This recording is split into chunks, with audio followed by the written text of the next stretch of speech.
All right. Well, it's 5 o'clock somewhere. It's 5 o'clock here, and it's a new year, and we're glad you're here with us. So this is Ron Graham. I'm the president of HAVIN, and we're glad you're here to kick off 2022 with us with our first workshop of the year, Audible Entertainment 2022. Not the most creative title, but it's appropriate because that's what we're here to share today. And I think you're going to enjoy what we're going to be sharing with you. And at the end, we will have a door prize for anyone who pre-registered. Will be a gift card donated by RGA Tech Solutions, and we appreciate that. So we will go ahead and get started. Raul, can you address the housekeeping options for Zoom for me? Sounds good. Thank you, Ron. So for the participants who are joining us from a Windows computer on Zoom, mute is done with Alt-A, and that's a toggle. Alt-A to quickly mute yourself on and off. Alt-V is video, and that's not really necessary for participating. And if necessary, Alt-Y to raise your hand, and you will be acknowledged by the host. Don't worry about lowering your hand. If you raise your hand, we will help you get that hand lowered. If you are joining us from a Mac computer, the equivalent commands for muting is going to be Command-Shift-A for the microphone mute and unmute, Command-Shift-V for video, which again won't be necessary for this, and Option-Y to raise your hand. If you're dialing in, the code is going to be *6 for muting and unmuting, and *9 to raise your hand. And for obvious reasons, there is no video option on the phone. And so those are pretty much the hotkeys. We would ask that you stay muted while we're having the presentation. We're not going to lock the meeting down unless it becomes a problem that folks are unable to mute themselves in a noisy environment. So I think we'll kind of leave it pretty casual. And what we're going to do for the format is after each category, we're going to go ahead and stop for a few questions. And, we will do them how we've done in the past, where we'll have you say your name. And when you get acknowledged, then feel free to ask your question. And please, as a respect for the time, try to get to your question within 15 seconds. 30 seconds. Oh, 30. I'm yeah. so sorry. Okay. I jumped the second gun. So I think that's it for housekeeping stuff. And please stick around. As Ron mentioned, this cool company that I know of, RGA Tech Solutions, is offering the gift today. So I think it'll be a really cool gift card. All right. So are we ready then, Ron, to get underway? We are ready to roll. So Okay. Let's roll on. All right. So good after evening, everybody. Good afternoon, everybody. Thank you for spending your football Saturday with us. We're gonna cover a pretty large topic today: audio streaming and books and all of that stuff. And so we've divided the presentation into books, and we're gonna go over all of that stuff, music, and then we'll end with streaming videos and those movies and those kinds of things. So the first item on our list is Audible. And books is the first category. Books is the first category. And so the first thing under that is Audible. So take it away. All right. So before we go into the specifics of stuff, I want to talk a little bit about audiobooks in general. So as the topic for today's session says, this is specifically for audio or audible type of entertainment for blind folks. And so why books, right? So books come in different flavors in the sense of accessing them. The typical format for a book is going to be in print. Everybody hears about paperback and hardback cover books, but if you're a blind or low vision person, then that might not be quite as interesting or useful to you. And while there are books that are in large print for those of you who have some vision to read, we're not going to be covering those because otherwise, why would we call this Audible Entertainment for 2022? So now we go into books that are in alternate formats, which of course are audio type books. There are many types of services, some free, some not free, some available in specific countries and some available in all over the world. And so as Stacie mentioned, the first one we're going to talk about is a service called Audible. So Audible is a service that used to be its own company, and then eventually it was acquired by Amazon some years back. For those of you who have had Audible or have heard of Audible before, you'll know how they work. But I'm going to assume that nobody here knows what Audible is. So the way Audible works is you purchase a book using either money or credits. However, in the end, it still turns out to be money anyway, because the way you purchase credits is through money. But the reason I mentioned the money and credits bit is because it can make a difference as to how much you spend per book. For example, if you buy credits for an average of $15 per credit, and you find books in the catalog that cost the prices might say $22 or 1 credit. So you have the choice of purchasing this book for $22 or your $15 credit. Now, I'm no math whiz, but I do know that 15 is less than 22. So in that case, I would buy that book for the 1 credit, because that way it's effectively only costing me $15. You have to be careful, because there are some books that are $8.99 or $11.99 or $12.99, and they'll tell you the same thing, $12.99 or 1 credit. So if you know that you're paying $15 per credit and you choose to buy that book with the credit, then you've essentially just bought that $12.99 book for $15. So it does pay to do a little bit of paying attention. It's going to help you save some money and maximize how much money you spend on Audible books. So what kind of stuff is available through Audible? So it's commercial service, and Audible is available pretty much in just about every country that I can think of where they have the rights to sell digital type of material. I know that we will frequently get friends from Canada joining us here, and I'm not sure if anybody from Canada is here today. They are. They are. Okay, cool. Thank you. But I do know that Audible is available to those of you in Canada.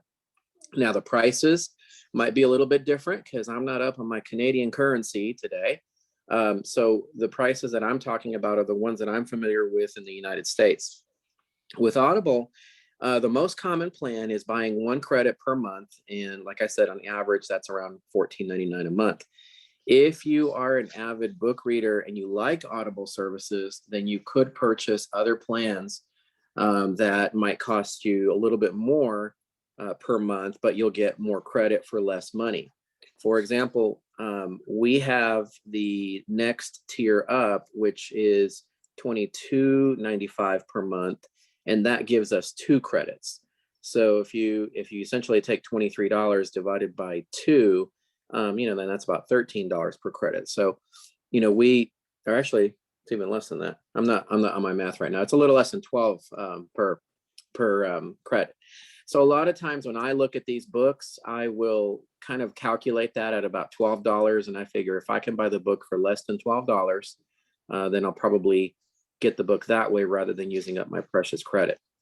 Audible books go on sale, so sometimes you'll get emails that says that for the next week or so, there's a lot of titles on sale for $5, $6. Usually around Christmas time and Black Friday holidays, they will sell books for like 80% off. So sometimes a book that normally costs $17.99 and 1 credit, you can buy for like $4.99 or 1 credit. So it really they go on sale a lot. So you can really maximize this. So why Audible? Why would I choose Audible? So what Audible has done is they have made various different agreements with the different audiobook companies that are out there that have existed for a long time. Before Audible and the digital book age, there used to be companies like Penguin Audio, recorded books on tape, several others that would sell books on CD and, well, books on tape. They would sell audiobooks on cassette. And so what Audible did is they have these digital rights agreements to sell those digitized copies of these books, including new books that are out in this Audible digital format. So the format is completely accessible. And if you access Audible through your iPhone, your Android, your iPad, your Windows, your Mac, and your A-Lady speaker, it is all going to work very beautifully. And especially with the whole Amazon tie-in, you can tell your A-Lady to read blah, blah, blah book if you've purchased it. And if you're signed in and you own a copy of that book, then it will happily play it for you through the speaker. The reason that Audible is so popular for folks, whether you're blind or not, is because they are narrated by professional narrators. Some of the narrators are so well known that, they're practically famous people within themselves, along with the author who writes the books. Many of you will have heard of the late Frank Muller. He was he was a book narrator that was very famous, and anybody who was really into audiobooks knew the name.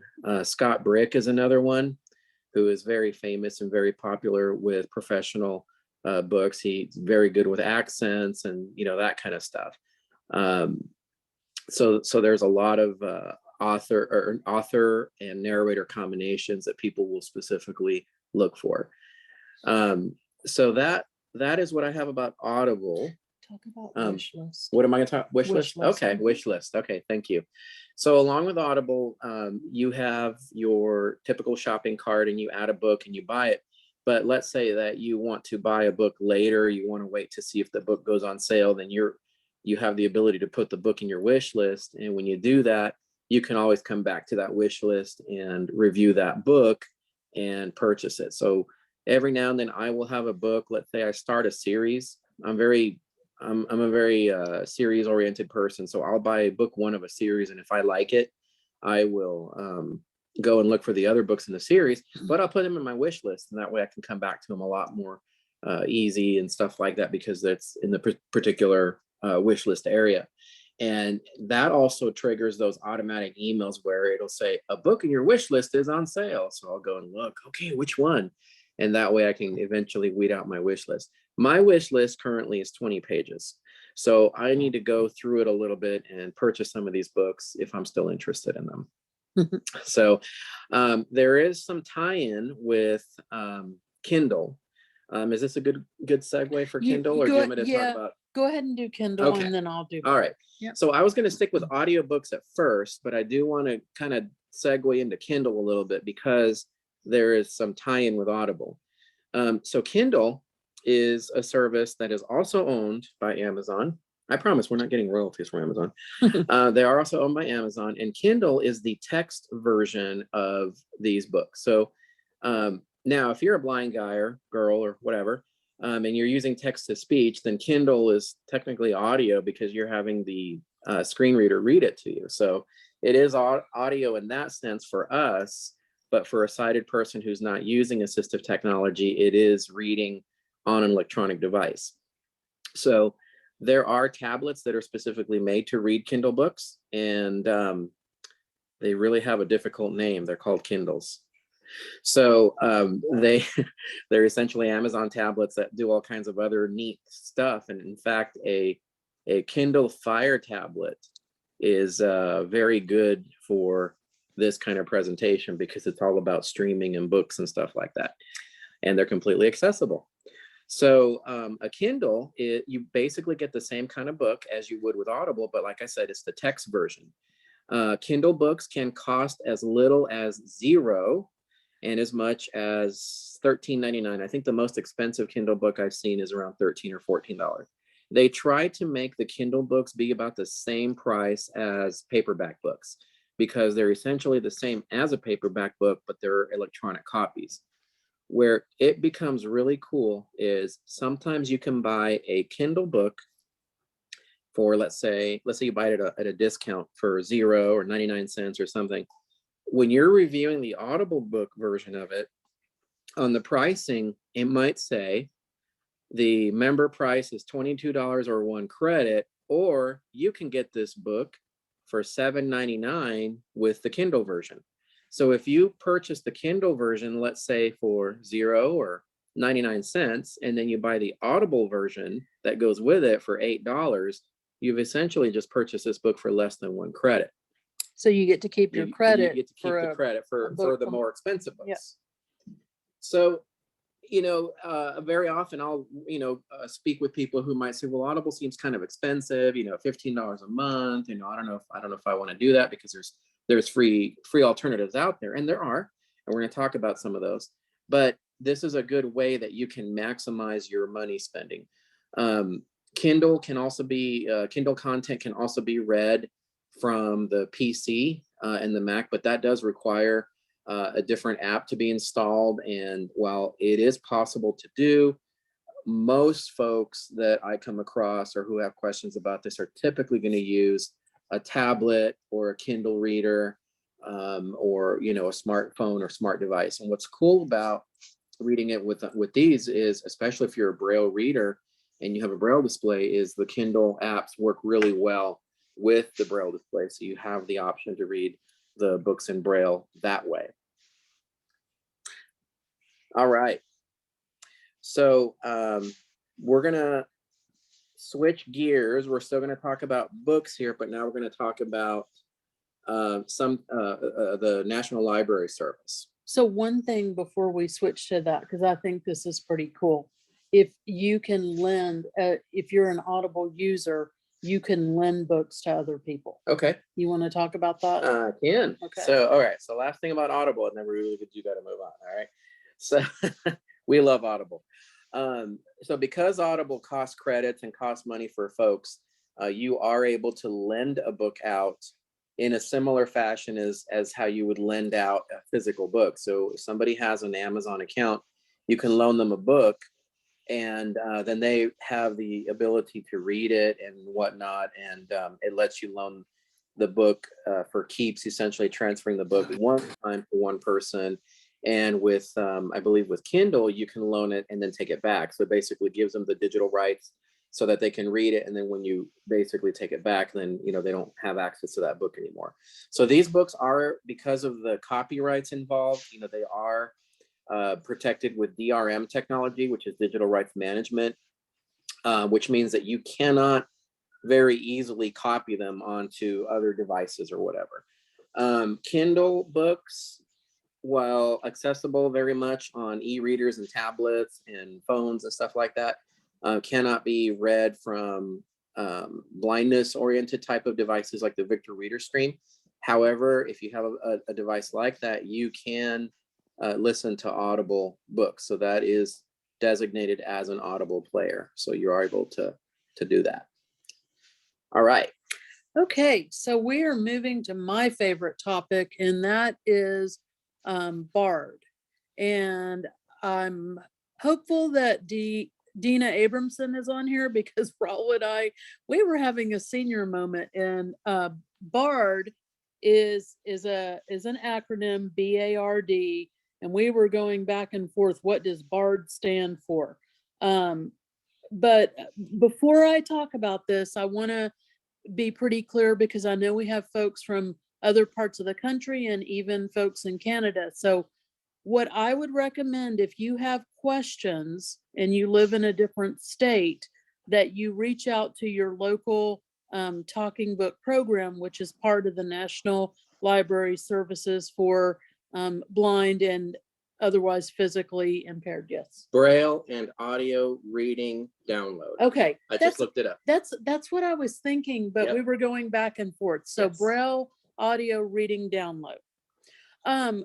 I think this is a fantastic alternative for people that want to read audiobooks, because and the thing that I like most about it is there is an app, the Bard app, that is cross-platform, so it's available on iPhone and on Android devices. And essentially, you can have your phone and you can have your book in one device. So it's an app. Bard is an app that you would download. If you are a patron with the National Library Services, then you would call your local program in your respective state. Here in Texas, our talking book program is housed in Austin. So you would call them to get a Bard account set up. And then you would be able to have access to downloading books through audio means, or if you have a Braille display and you want to download and have access to refreshable Braille, you can certainly do that. I'm sure that many of you are familiar with Bard, so we probably aren't going to spend tons of time on it, but it is available. And the funny thing is about Audible is a lot of times some of the same books that you get on Audible, you have the same you have access to the same people reading the Bard books. Many of them are commercially downloaded books. And there's a reason for that. So over the years, as the Talking Book Library was developing its books and having them recorded, you had, they would have narrators that were specifically hired to read the Talking Book Library books. Many people will be familiar with names like Bob Askey, Mitzi Friedlander, Jill Fox, so there's a lot of folks that if you've been, if you're our age or older, you'll be familiar with those names. I grew up with, in the 80s is when I was a child, and I would read books that were narrated by Bob Askey. They were Star Trek books. And so, you kind of get a sense of familiarity. So as the digital age came, and some of the books were read by some of these same narrators that were specifically designated as Talking Book Library narrators, what the library did is they also contracted out or had digital signing agreements with other companies, similar to the way Audible did. The way I mentioned earlier, how Audible has contractual agreements with companies like Penguin Audio and Recorded Books and Books on Tape, etc. And that way those books are available, so Audible doesn't have to hire narrators to read some of these books. So the Talking Book Library basically did the same thing. And so this way, some of these commercial books, let's say if you look up Scott Brick, for example, on the Bard Talking Book Library website, you'll find books that are narrated by Scott Brick, and they're commercial audio type of books. And that way it saves them the effort of having to re-record a book that is already available in other formats. So with Audible, you have you have you have paid and some free content. The content available through Bard, in whether you have a Bard account or not, is at no cost to individuals who are blind or otherwise physically disabled. So that's one of the perks, if there are perks to being blind, is we get access to free books. The catch is that you're in part of the Bard agreement is that you don't share your login and username and all of that stuff with other people. So it's kind of very similar to other services, but that's essentially what Bard is. It's a fantastic service. So what's cool about Bard is that in addition to being able to download books to put them on your devices, like if you use the app on iPhone or Android or an Amazon Fire tablet, is you can borrow a talking book player with the cartridges. And the cartridges, they're called cartridges, but really what they are is they're USB sticks. They have a USB interface. You can use a long USB stick of your own and fill it with books if you want to do that and still use the player. If you have a Victor Reader Stream or another compatible book player that will play the digital books, you can use that. So you're not limited to just the commercial type of devices like iPhones and Androids. And what's really cool about that is not everybody is tech savvy. Some people, they just want to be able to get a book and stick it into a player and read it. And so the digital books players that are out now that Bard has, or the libraries have, is the next generation to cassette players. Back in the day, it was record players, and then record players gave way to the cassette players. The 4 tracks. Yeah, there were 4-track cassette players. I still had some vision, and let me tell you, they were nice, beautiful government colors. They were like the, the ugly orange, the puke green, the sickly yellow, and occasionally had a brown cassette player as well. That's the one with the faded coloring on it. I think there was a blue one and a red one as well. So they came with all these nice, bright colors, and I think part of that was for contrast, and part of that was just because it's the government. But what's cool as we move forward to the digital age is that the players, they have very much tactile buttons, and the buttons have distinct shapes to them. So, you don't need a lot of technical knowledge, and you don't need a lot of training on how to use them. The Talking Book Library staff is generally very willing to help with that as well. If you want some training, that's what I understand in terms of at least how to use them, and for the players. The other thing that I will say is, I just forgot. Wow. Magazines are also. Oh yes, thank you. Yep. That's what I was going to say. So like Audible with a wish list, you have a wish list on Bard, so you can actually. And I've done this where I might be talking to somebody about books, and they'll say, "Oh, have you read books by so and so?" And so I'll go look up that author, and I can add those to my wish list. The other advantage to this, and I'm one of these people, I do like to read Braille. You have the option of audio or Braille with this, but you don't have to worry about flipping cards over and sending stuff back through the mail. So it's a portable way to have free, unlimited access to books and magazines and that sort. If you live in Texas and you are not subscribed, you're not registered with Talking Book Library, you can call them at 1-800-252-9605 and get assistance with getting set up with that. Their applications are online. If you receive services from the VR program through your vocational rehabilitation teacher, they are also able to help fill out applications. And then if you don't have access to any of that, there are some of us, myself included, who have the credentials, who can certify you and help you get applications submitted. So it's a fantastic service to take good advantage of. All right, so we are moving on to Bookshare. I think that's our last book thing. No, it isn't. Well, there's one more after Okay. that. Bookshare. You talking about it or me? You are. I am. That's why she's looking at me. All right. So Bookshare is free and it's not free. So it depends on who you are and what you're doing with your life. If you are a student from K-12 through college, I believe, you're blind or have a print disability, you get Bookshare for free. Now, the cost of getting Bookshare for free is that you don't have access to their entire library at all times, because you may be limited to certain kinds of books or only during the school year, which I actually found out when I was teaching. One of my clients was a student, and they could access books during school, but during the summertime they didn't have access to Bookshare, and I didn't know that they did that. So but it makes sense, because if that's the purpose of Bookshare is for school, then it makes sense that you only access it during school.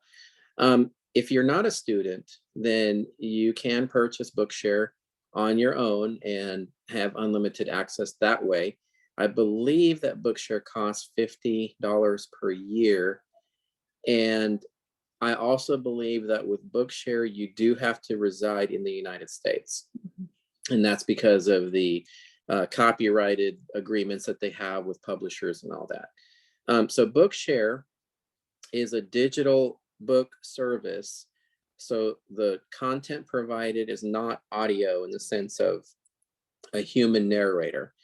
So if you're listening to the content from Bookshare, it's going to be done through your text to speech. So Victor Reader Stream with the talking feature, or a Daisy book player software on your Windows or Mac, or some kind of an audio book reader program on Android and iOS.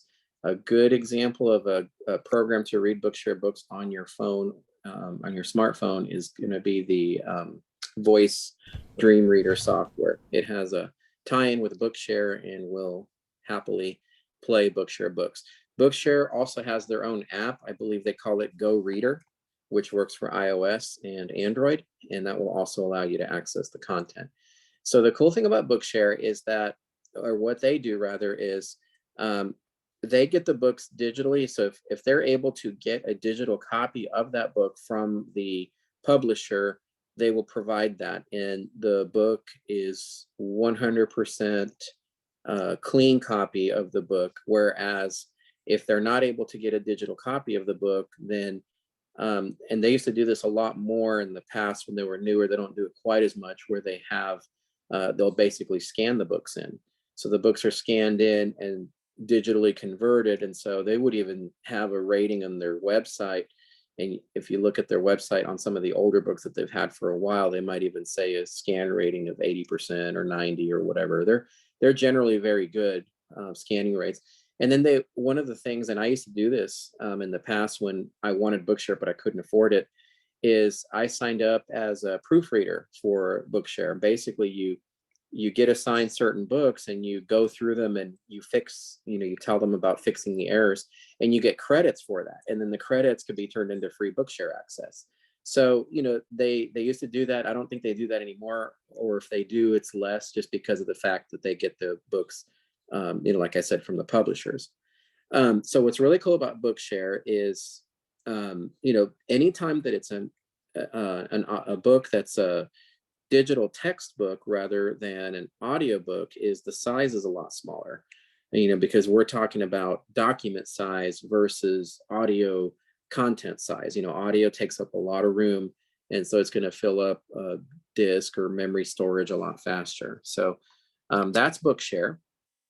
And the last one I wanted to talk about with books, and this is where I was originally going to talk about Kindle, because I was going to bundle. Oh, because you threw Kindle. me. You threw me Yeah, off. I threw you off. Yeah. I did, but It's see, okay. we've got to be flexible. I was, for this last part, going to talk about Kindle books, Google Books, and iTunes, from the iTunes bookstore. Yeah.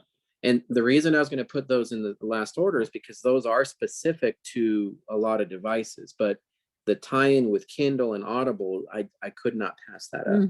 Mm-hmm. So I'm going to talk about iOS and Google Books. So you can buy books from the Google bookstore and from the iOS bookstore. As of a few months ago, and I do say that with a disclaimer because I don't personally purchase books from these two sources. Google Books were not the most accessible. There are some that are, but they generally weren't. And iOS books that you buy through the iTunes store, they are accessible. However, the reason that I personally don't purchase books through this is because I find them too limiting. If I want to read a book, let's just say I want a digital copy of a book. I'm not even talking about audio. I'm going to go with Kindle, not because I like Amazon in that sense, but just because of the fact that if I have a Kindle reader, if I have an iPad, if I have a Samsung tablet, if I want to use it on my PC, I have choice. Whereas if I buy a book from Google Books or from iOS on the Apple through the Books app, I'm limited to that kind of device. So for me personally, who's a guy with multiple pieces of equipment, I'm going to be limited that way. If all you have is an iPhone and you're never going to get anything else, then getting books from the iTunes store may be okay for you. So I'm not saying it's a bad thing. I'm just saying it is an option. I do not know the prices of books through the bookstore this way, but I imagine that they're very comparable to the Kindle books. And I just say that because they're always in competition with each other, but they probably also have to set prices according to the publishers. So I would imagine that the prices are pretty much the same. All right, so that wraps up our book segment. As you can see, there's a lot of info there. So now we will open up the floor, or the Zoom platform will open up and take some questions before we move on to the next segment. And remember, say your name, please. Hi, this is Tia. I'm from Jamaica, which is in the Caribbean, a good friend of Naomi's. Hi, yes, welcome. Yes. All right. So I'm interested in the Kindle stuff. I'm pretty new to the Kindle, so bear with me. So you're saying, because I have quite a bit of clients who want to sell me their Kindle stuff, and I was clueless until now. You guys open up my eyes to the Kindle. So I use an iPad. So when I get the books from the people and they send me the Amazon link, when I open it, I see Kindle, I see BookBug, I see Apple, I see Google Books, Barnes and Nobles. So is it that I should download the Kindle app and then purchase the book through Amazon? That's correct. So if you choose the Kindle link, then yes, it will take you to the Amazon store so that you can purchase the book from your Amazon account, and then you'll get the Kindle version. Oh, okay. So it'll come to the Kindle app. Yes, So I should just download the Kindle app from the App Store. correct. Okay, thank you so much. And thanks for joining us. Yes, no problem. I've learned a lot. Oh, one more quick question. So for Bookshare, that doesn't work in Jamaica, but I'll be migrating to the US pretty soon. So for Bookshare, because I prefer to use my voiceover to read than someone reading to me. I will fall asleep. I will fall asleep. So with Bookshare, I have to pay a fee, which is what, 50 US for the year, and I'm able to choose a wide variety of books, right? That's correct. Oh, okay. All right. Thank you. And before we take other questions, I wanted to share something that Michelle B. from Canada shared with me through chat. So I'm not going to be able to read this verbatim just because the speech is going really fast and I don't have my Braille. Public libraries in Canada also offer hundreds of thousands of books to people who live in Canada. So there is the public library there. And then also it looks like October, I think last year, Benetech, who's the company that owns Bookshare, announced that they are expanding partnerships to include books from Canada as well. So it looks like, and I apologize for not having that information ahead of time, so thank you for that. So it looks like Bookshare will be available, or is available rather now, if you're in Canada. That's how I understood that message. Okay. Are there any other questions about books or related to the book segment? We have a hand raised. Clarice has her hand raised. Hey there, Clarice. Unmute. Currently muted. I think you're muted. You muted yourself, Clarice. Hello? There you Hi are. there, we can hear you now. Okay. Anyway, I got one little bitty question. Okay. How do I obtain the BARD app? Well, so you would go to the App Store. Okay. And isn't it NLS or is it BARD? You can just type BARD. You can into type the search BARD, yep. box for downloading the app. Yep. Okay. You know, but if you don't have a BARD account, you'll want to contact the Talking Book program with the number that I gave earlier, the 1-800-252-9605. I have one. Okay, cool. Okay, good. So yep, you'll just download the BARD app and it'll ask you for your username and your password. Okay then. Yep. All right then. Thanks. Uh-huh. Hi, this is Sarah. Hey. Hi, Raul and Stacie. Great Hi job there. so far. Thank I you. joined a little bit late, but I've got a question regarding Kindle. Can you hear me? Yes. Yes. You're a little choppy. Can you hear me? But I think we can hear you. Yes. Okay. Let me turn off my Bluetooth then. Is that a little bit better now? It is. Yep. Go ahead. Okay. My Sorry, that was question is, Stacey's, I Mr. download Rogers' books phone. from Kindle. Yep. Go ahead. Okay, when I download books from Kindle, it doesn't appear that I have to use my voiceover on my iPad to read it.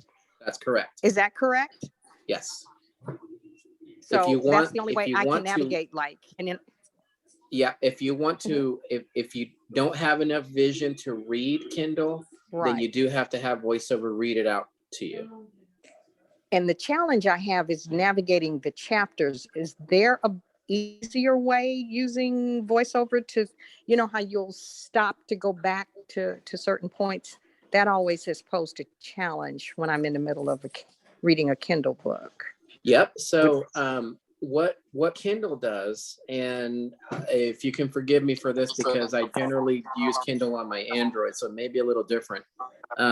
When you double tap the screen that has the content, it should bring up a menu for you to choose where you're going, and you can choose the chapter option there.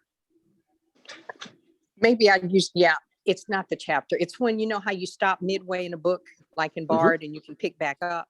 Yes. I think that's the challenge sometimes when I close out, you know, and do other things on my iPad and then come back to the Kindle book. Maybe that's where I'm trying to go back to a certain spot. But I just wanted to confirm voiceover is the only That's way that I correct. can navigate it. Yep. Okay, great. All right, thanks. Anybody else have a question? No more hands. Nothing else in the chat. Okay, we might need to here in a second. We may need to. Stacie? We can. Yes. Hi, I was trying to get unmuted here, sorry. Okay. Question on Audible. You know, I've had an account for quite a while and have, I don't know, several hundred books or so. But I'm thinking about canceling my subscription. And I'm wondering what happens to the books that I've already purchased. Do I still have access to them online, or do I have to download them all to, you know, be able to keep them? I don't know if you guys know that or not. You still have access to them. So whether you have an active subscription or not, you will still be able to listen to the ones that you have purchased. If you go from a PC or a Mac, you can get the Audible Download Manager and download copies of the books. They'll have the DRM protection on there, so you still have to use a player or transfer them to an Audible player if you want to listen to them afterward. But you do have access to those, whether you have an active subscription or not. Okay, great. Thanks. This is Chris. Yep. I have a quick question. Between the different types of apps, between Kindle and Audible and the iOS Books app, are any of those transferable? So if you buy a book in one of them, can you transfer it to the other one? The most I've seen in terms of flexibility are going to be with Audible because of the fact that Audible and Kindle rather, because of the fact that Amazon devices, or rather the Amazon content rather, is accessible from multiple kinds of devices, whether it's Amazon's own Kindle readers or iOS or Android or PC or Mac. There's an Amazon app for every device conceived of, whereas the ones from, let's say, iOS, when you buy them through iTunes, you can only access that book from another iOS device. Okay, thanks. All right.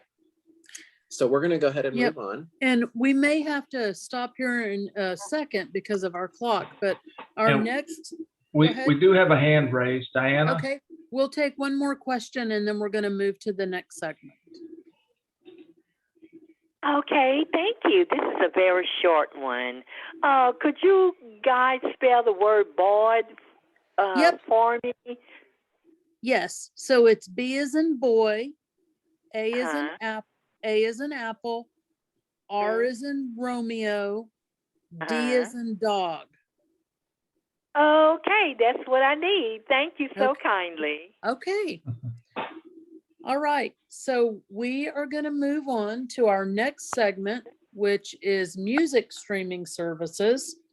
And I think you're going to talk first about on-demand music.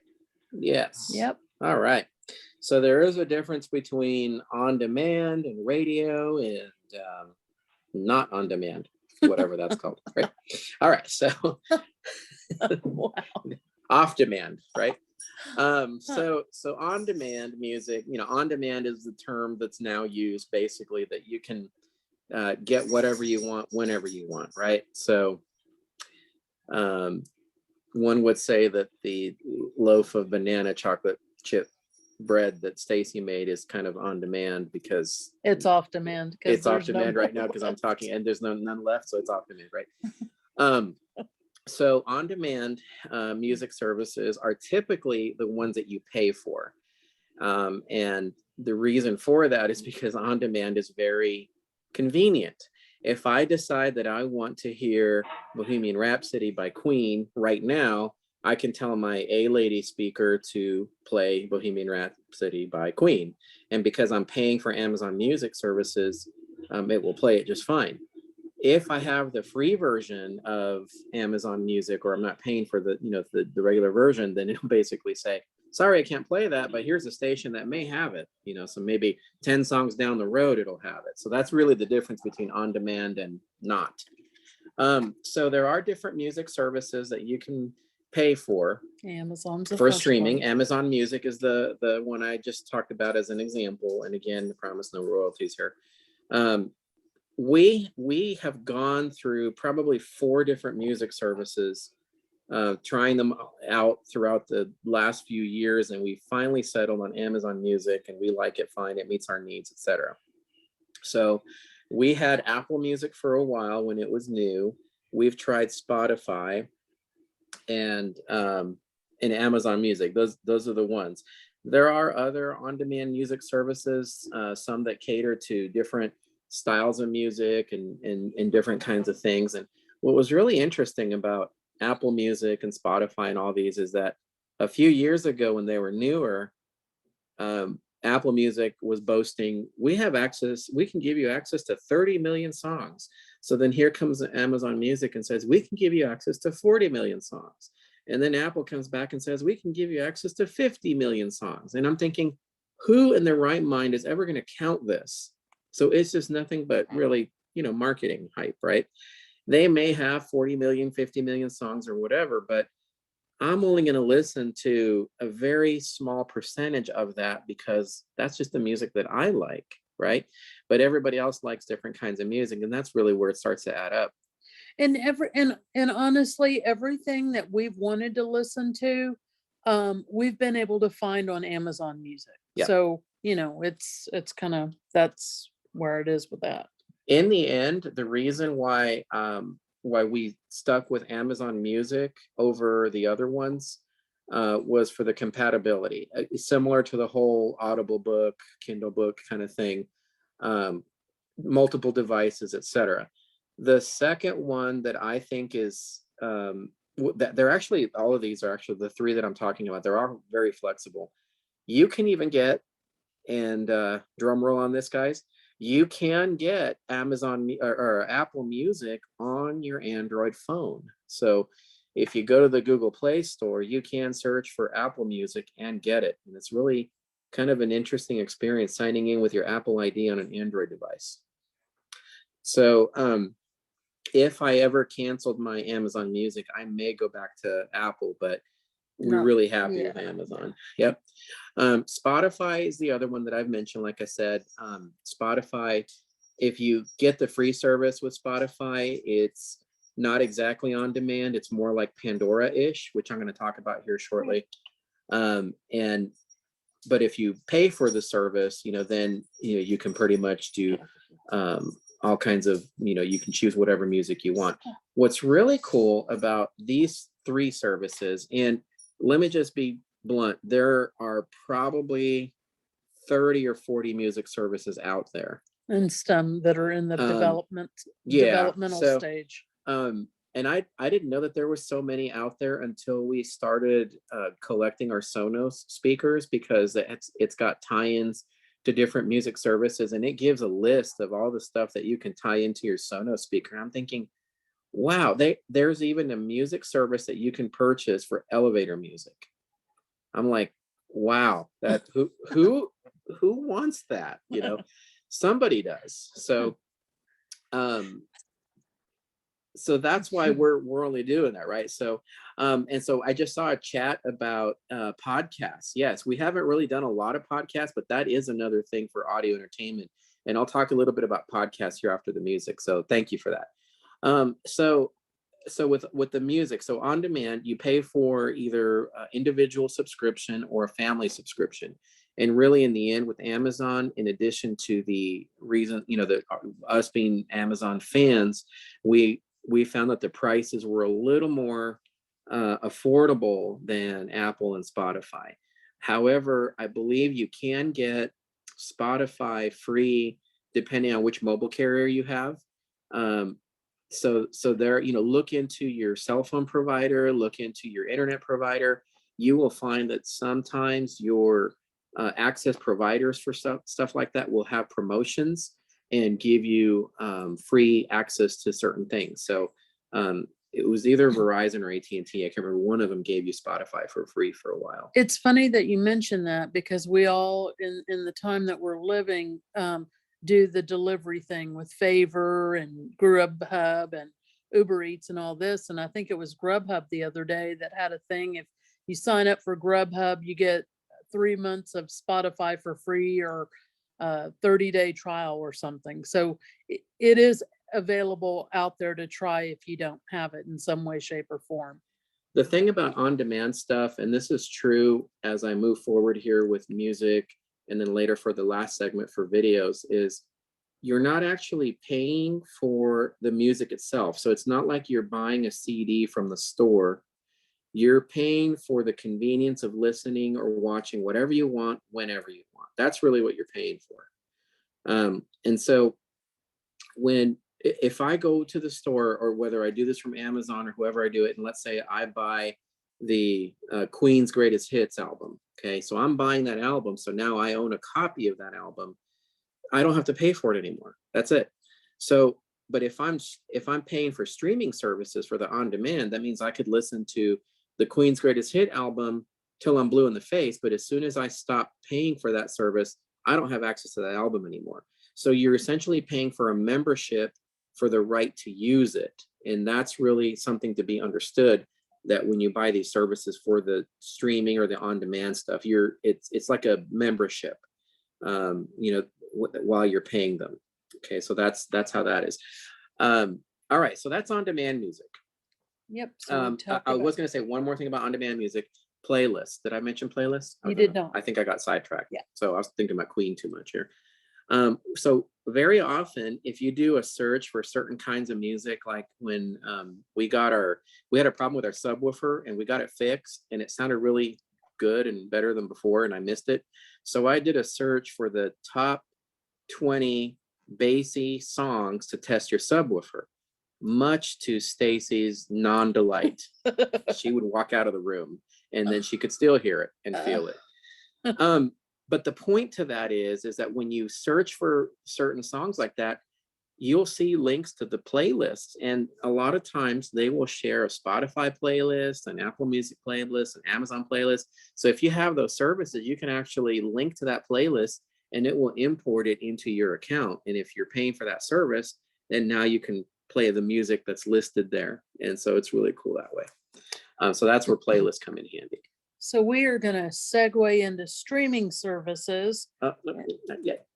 Not yet. That what you said one more thing. That was the one. No, more. then I'm going to talk about podcasts. Oh, I thought that's at the end of my notes here. Okay. Yeah. All right. So moving forward in your notes. I drafted this outline, so here we are changing things. She's It's the all outline. good. She's the outline lady here, and I'm just. It's good. It's good. The idea was I was going to talk about whatever she tells me, but clearly that's not working out that way. This is really how we live, folks. All right, so podcasts.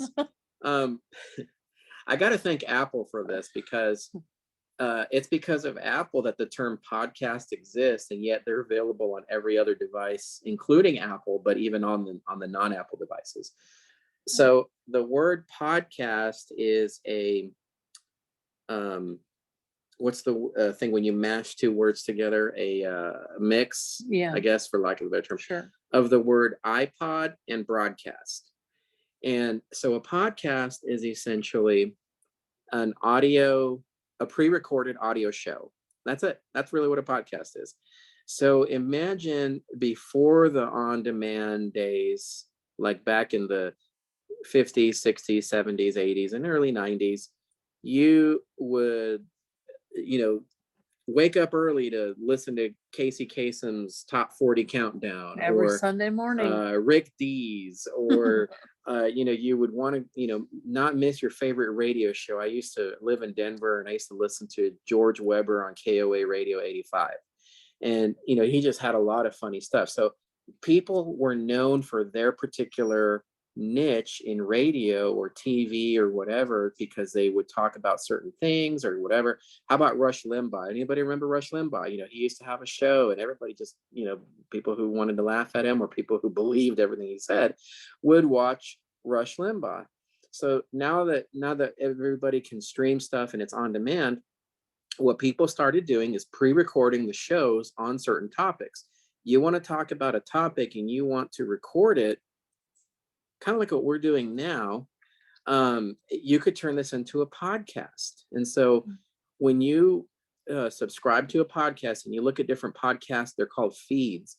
You can pretty much pick whatever category you want. If you want to find a podcast that talks about dressing up as cats, if you want to find a podcast on eating spiders and other insects or arachnids, right?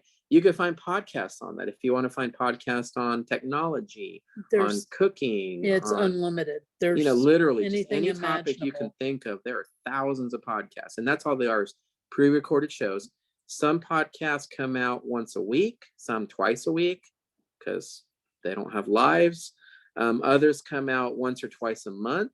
And then others, are like quarterly podcasts. Like, I bet there's a podcast talking about the Patriots playing tonight. I'd be willing to bet there is. Will they talk about the Patriots losing? No. Okay. Because we're going to win. All right. So the way podcasts work is you can pretty much listen to them on any device. There are podcast apps out there, just like there's apps for just about everything. Because podcasts are generic recordings, they are not tied to a specific service. So if you are, using a blindness device like a Victor Reader Stream, or if you're using your iPhone or your Android or your tablet or your A-Lady or your Sonos speakers, you can get podcast feeds that way. And so that's for that. Okay, so now we're going to talk about. So we're going to do free streaming services. Free We have streaming services. free Amazon Music and Pandora. I think we've talked enough about Amazon, so All think right, we so should we'll talk about- stop. We'll stop on Amazon. We'll go to Pandora. So for the non on-demand stuff, right? So if I just want to listen to whatever kind of music that's not necessarily radio music, it's still individual songs. Then there's going to be services like You can't get over the free YouTube. There's YouTube Music. They have a free version of it with commercials. Pandora, most people have heard of Pandora. They've been around since I want to say late 90s, early 2000. Spotify has a free version. And so there's different services that there's still the regular studio versions of the songs. And you can choose some of the playlists that they've come up with, or certain channels, if you will. So if you have, like a free Spotify account or a free Pandora account, let's just say with Pandora, I can choose on Pandora to play 80s music, and it will find 80s music. And as I give it a thumbs up, it will it'll do like a meta tag mark on that particular song that I like, and it will play similar music based on my likes. And so the more you like music, mark it as like or thumbs up, the more often you'll hear music that you like. And eventually it gets to the point where it plays nothing but stuff that you like, even if you don't pick it specifically. So that's, kind of what Pandora does. And so a lot of those are free. The price of that is not money, but it is time. So they're going to have commercials that you listen to, and some of them are worth your time, and some of them, I wish this commercial was over. But with Pandora specifically, can't you pay for it? And when you do that, it removes the ads. Yes. But it also allows you the opportunity to skip songs. Yep, you can skip songs if you don't like it. With the free version, you can skip so many songs per hour. It used to be a maximum of 5 skips, 5 or 6 per hour. I honestly don't know if they've changed that, so I apologize. I'm not a Pandora user anymore. I won't say who I use. I won't say that I use Amazon. Right. So, all right. And then the last part on music. We have a lot still. You talked about podcasts. So now we have to talk about iHeartRadio, Radio TuneIn, radio stations, and our favorite XM radio. So does anybody here listen to like real AM and FM radio anymore? We do when we go to Astros baseball games. Yeah.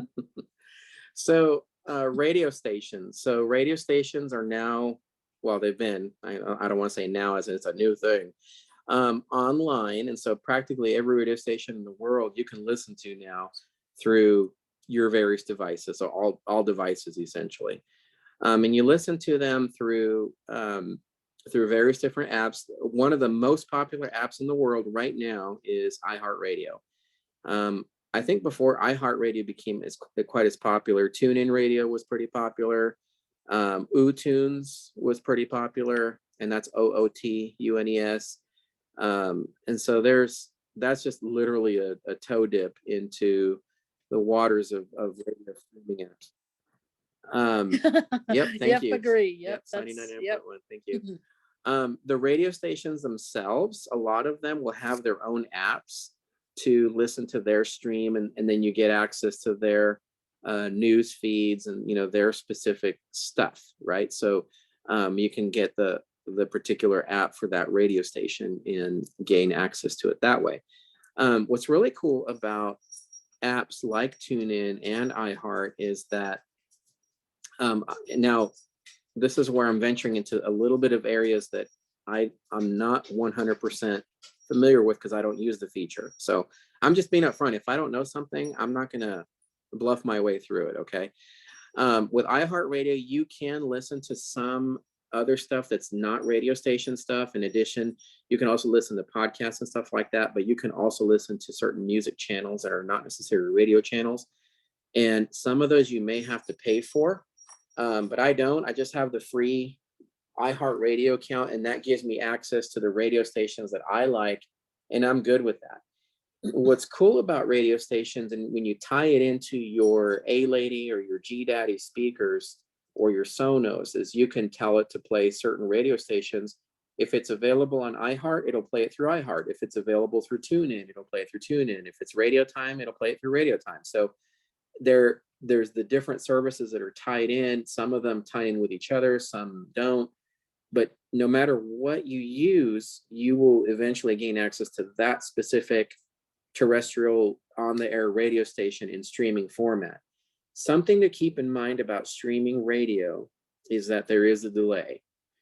And I mentioned that we made a little joke here about listening to AM/FM radio when we go to Astros games.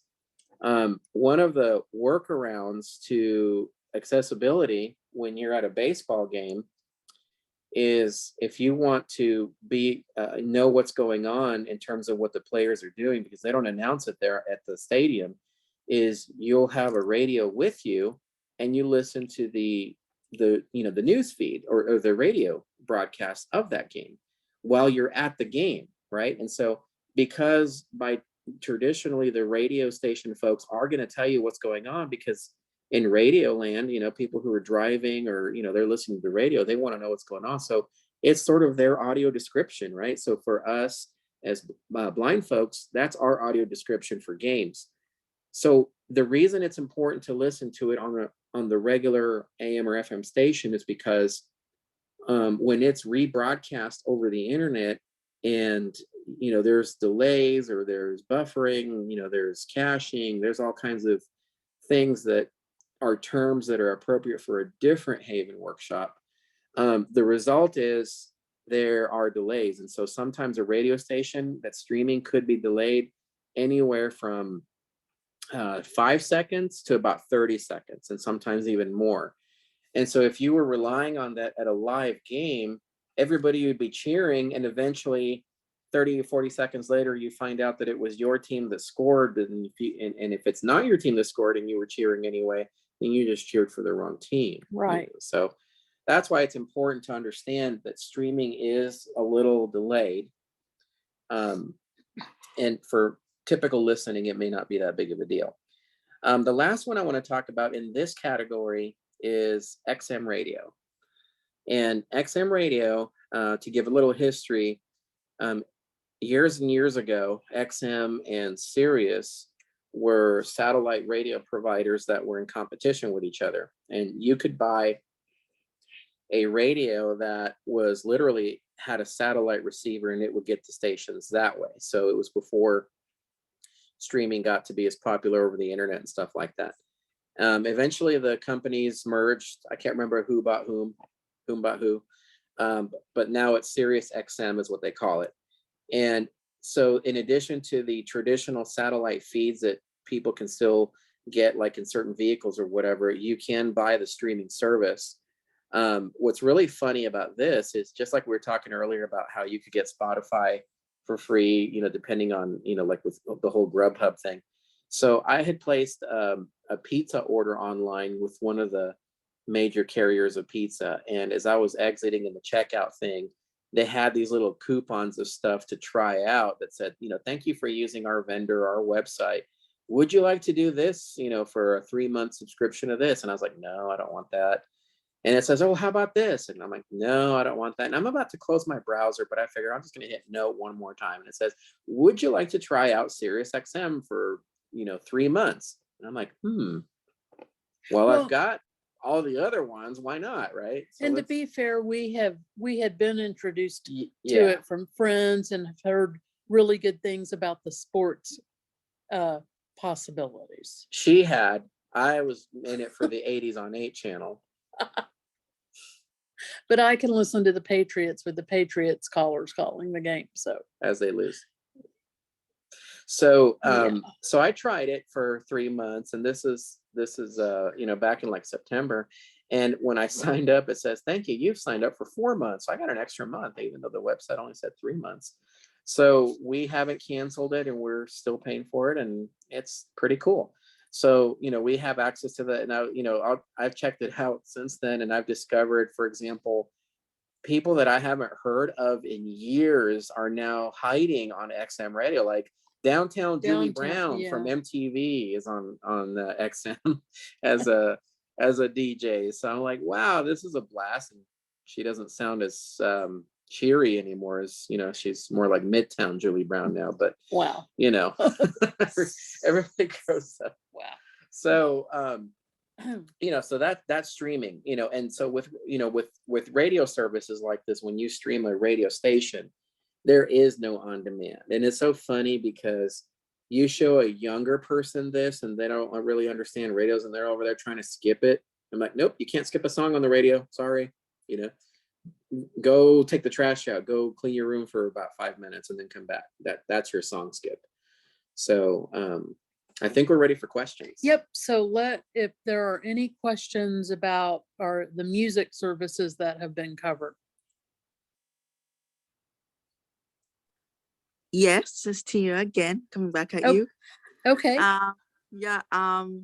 I'm a pretty well-known podcaster, and I can agree with, I forgot his name, about different podcast sites. However, I'll be moving my app to a new platform. Sorry, my podcast to a new platform. So when it's out, I will send Naomi the link. But let me just add that in economics, there's a thing called opportunity cost, which means the cost forgone. You pay for what's convenient to you. And I realized that, Amazon has gotten a serious no, Apple has gotten a serious hit because more persons are going over to Amazon for better quality service. But for the Amazon Music though, is there a way like you can share a subscription or share or family subscription? So like if you have 6 echoes in the house, instead of setting up this, that, is there a way to just connect all the echoes to one Amazon account and you get the Amazon Music? Yes, and thank you for that economics term, because I knew that there was one, but I couldn't remember what that was. So I appreciate There that. you go. Yeah, thank you. You're welcome. So, and you're right. And I've seen that happen where people are moving away from Apple and Google for stuff like that because of the whole thing with Amazon. So, Yes. so to answer your question, and if I understood it right, I hope this answers it. So if you get the family subscription, and I'll use Amazon's as the example, since that's the one you talked about with Echo, the family subscription will allow you to share it with, you know, up to 6 people, and then they each have their own account. And so if let's just say Stacie and I are in a family account, then she has her account, I have my account, and I can listen to it on one speaker while she's listening to whatever on her speaker. Oh, that's because the correct. speakers, Yes. you can change the profiles. Oh. Yep. So Okay. what you have to do is you have to configure your speakers with different profiles. We have a dot or an echo speaker practically in every room of our house. Some of them are defaulted to her profile and some of them are defaulted to my profile. So that way, just depending on who's doing what, we'll be able to do certain things that are tailored for each other on our own profiles, because that works for not only the music, but it also works for things like games. She and I play, we have a game that we play that we both play, but I have my stats and my player and all that, and she's got hers. True. And so it's important to have the different profiles. Oh yeah, that's exactly my question. You got it right. Yep. Okay. All right. I'm still learning. Keep going. Wonderful. All right. And we have one hand raised, Nicole. Okay, go ahead. Hold up. Video settings. Share screen. Alt+F. Video setting. Start my video. Audio setting. Mute. Currently unmuted. And we can hear you, Nicole. Yep. Oh, okay. I was trying to unmute. I have Amazon Music Unlimited, and right now I'm paying for the subscription. But if I want to cancel the subscription, do I lose the access of the music? So if you have purchased music through Amazon, you will not lose access to the music that you purchased. But if you are an unlimited user and you cancel that, then you'll lose the ability to play music on demand. So when you tell it that you want to play music, right now I tell a lady play this, play that. Will I lose that access? you'll lose access to telling it to play specific song titles. Okay. Okay. Now here's where it gets a little confusing, and this just has to do with the whole marketing. If you're a Prime member, I think they say that you can play up to they have like a selection of like 10 million songs on Prime. But the part I don't remember is if you're a Prime member and you don't have unlimited music, if it lets you choose, it lets you choose specific songs, but only if they're part of that 10 million. So, okay. For example, and I go back to Bohemian Rhapsody because I've done this before. Bohemian Rhapsody by Queen is such a popular song that it is not available as a Prime song, but it is available as an unlimited song. Okay. Okay, so. Okay. Yep. Anyone else? No more hands raised. Okay. All right. Okay. So, and again, just to kind of be transparent, we've tried to estimate the exact cost of things, but times have changed and so prices may change. So I just want to put it out there that we've gotten the cost as close as possible. Yep. Taxes, Yep. Where you live, Yep. what access, currency, right? Yep. As an example, Amazon Music cost, I believe, $14.99 per month for an individual account, or I think $99 a year for that individual account. No, $14.99 for the family account. I'm sorry, and $150 for the year account on the family. Whereas the individual used to cost $9.99, but because they're competing against Apple and some of these other ones, they now charge $7.99 a month for an individual. And then they have one that you can tie in with just a speaker. So if you want unlimited music tied in with one speaker, you can tie it into that speaker for like $3.99 a month. You know, so they try to they have different tiers available based on how you're going to use it. And then, you know, Spotify and Apple Music, of course, have their own deals, which I'm not super familiar with because I don't use them, but they're going to be very similar in terms of price. And Michael has a question. Okay, go ahead. Yeah, great job, guys, on this music services. Have you noticed on the on-demand services, the paid services, when you request a song and it may give you a studio version, sometimes it may not maybe for the same song, but give you a live concert version? Is there a way to specify, like if you just wanted to hear the studio recorded version? That's happened quite a bit with Queen, especially. Yeah. So, and it's annoying. Some of the obscure songs I haven't found. So there's a song that I was looking to add to one of my playlists that is a song that was recorded in the 70s by Andrea. It's called More, More, More. So I told a lady to play More, More, More by Andrea. It's like, she's like a one-hit wonder. And so the song is a very unique song. And when it played it, I could tell like within the first 3 seconds, this is not the right version. And so Amazon has done this, and I know Apple has done this, where they've had like a remix, but also like a re-recording. I first noticed this with app when I had Apple Music. I played an album from Def Leppard, and then I went and found out that Apple contracted with Def Leppard and their recording company to re-record a couple of albums. So the albums themselves, we're not even talking about digitally remastered. There were actual re-recordings of stuff, and they were all proud of it. This is an Apple iTunes exclusive, and I'm like, no, this sucks.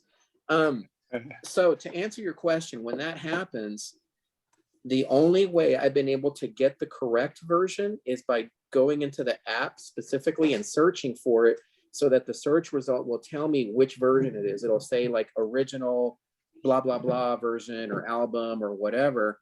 But simply talking to it, like trying to load it through dictation or whatever, will often give you whatever the newer version is. Right. Okay. And okay. Yep. And the same is true for live stuff too. So I know your question was about live, and so I may have gone on a tangent, so I apologize. An example of that is Billy Idol has, he did Moni Moni. And there was an early 80s studio version, and then there was a live one that he did in 1987. So specifically with A Lady, if I tell it to play Moni Moni by Billy Idol, it will play the studio version. But in this case, I specifically like the live version. And sometimes I can get it to work right with the live version, but more often than not, I have to search for it from the app. Hey, Raul. So, yep. It's Ron. If there's a version where something's live that I want to hear, I tell my live version. And there's sometimes, and this is sometimes, if you say album version on a song where the default comes up the live version you don't want, saying album version can get you the album version. So, but I know I've done that very, very often with, I want the live version of a song because I prefer it. I will say live version, and it will bring that up. I'll try that because I don't think I've ever done it that way. So I'll give that a try and see, because yeah, it's been kind of annoying. And I know it's not just Amazon that does it. Yeah, this is Karen Eichel. Okay, go ahead, Hey, Karen. I've also, not just with music, but anytime I want to be specific, like in this case, if I want to hear the instrumental version of a song, I'll say, give me the instrumental version of, say, Raindrop. It will find it if I tell it instrumental. Yeah. Or if I know a particular artist that plays Raindrops, I can do that. Okay. You know, you actually bring up something that is interesting. For my wedding, for the song that I walked out to, it was a song by Metallica, but instead of Metallica's version, yes, actually I walked to a Metallica song. It was a cello version of that song. The song is called Nothing Matters.